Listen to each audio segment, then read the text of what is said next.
روا کارونه سلور دي، سلورونه بهر نشته.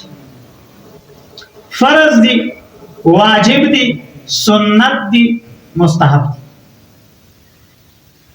دا سلور کارونه هغه دي چې په دې باندې ثواب میلاوي، په کولو یې ثواب میلاويږي. د فرض په کولو ثواب میلاويږي، کوی نه کې نو عذاب به میلاوي. واجب په کولو یې ثواب میلاويږي، کوی نه کې نو عذاب به میلاوي.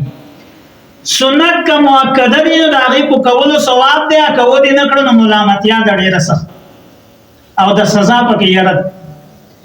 مستحب هغه کار دی کو دې کړو چې ثواب دی، کو دې نه کړو نو څه عذاب پې نشته. دې نه بله یو کار مباح راځي، اوس لږ شېبه وروسته به هغه به زموږ مخې ته راشي. دا څلور کارونه چې دي دوی نه چې یو کار بهر په هغه باندې ثواب نشته.